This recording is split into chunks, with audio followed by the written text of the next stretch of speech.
Hey, what's up mga kaballers? Maligayang pagbabalik sa aking channel. Halina't pag-usapan natin ang balitang balak na nga pong kunin ng Detroit Pistons si Anthony Davis. At ang balita naman patungkol sa may bago nga daw superstar ang Warriors ngayon.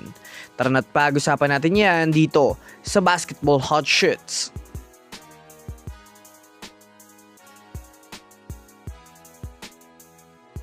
Una nga muna tayong dumako mga kaballers sa balitang balak nga pong kunin ng Detroit Pistons si Anthony Davis. Well, alam naman nga natin sa ngayon mga kaballers na sa kabila nga po ng problema ng Dallas Mavericks ngayon dahil sa kanilang hindi magandang sitwasyon, mayroon nga pong teams ang gustong makipagtransaksyon sa kanila. Yan ay ang team ng Detroit Pistons. Yes mga kaballers, alam naman nga natin na sobrang ganda ng nilalaro ng Detroit Pistons ngayon. Sa katunayan, isa din nga ito mga kaballers sa mga teams ngayon na may pinakamalakas na opensa at depensa sa Eastern Conference. Ngunit kahit man nga po ganito kalakas ang Pistons ngayon, gusto pa rin nga nito na magkaroon pa ng dagdag puwersa dahil sa pagre-reach out pa nito sa Dallas Mavericks dahil kay Anthony Davis. Kung susumadahin nga natin, wala nga pong high caliber star player ang Pistons at gusto nga ng Pistons na makuha si Anthony Davis upang maging kakampi ni Cade Cunningham na maaaring mas malaki pa ang mga maitutulong ni Anthony Davis dito. Kaya abangan natin ito mga kaballers. Samantala, pumunta naman tayo mga kaballers sa may bago nga daw superstar ang Golden State Warriors ngayon.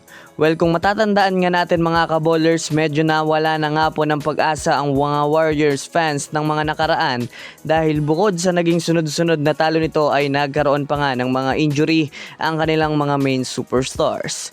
Kaya inaasahan na nga po ng lahat mga kaballers na sobrang malabo na manalo ang Warriors. Ngunit naging baliktad nga po mga kaballers ang naging sistema ngayon ng Warriors matapos makuha nito ang panalo kontra sa dalawang mga matitinding team sa East, Chicago Bulls at ang Cavaliers. Isa nga sa mga itinuturing na rason dito mga kaballers, yan ay ang paglabas ng laruan ngayon ni na Pat Spencer at Quinton Post. Sila nga po mga kaballers ang nagbigay buhay sa Warriors, lalong lalo na itong si Pat Spencer na hindi nga masyadong napapansin ngunit sobrang tindi ng diskarte sa laro na sinamahan pa nitong mainit na shooting ni Quinton Post. Kaya isang magandang balita nga ito para sa team ng Golden State Warriors dahil nagsisimula na ngang magpakilala ang ilan sa kanilang mga manlalaro.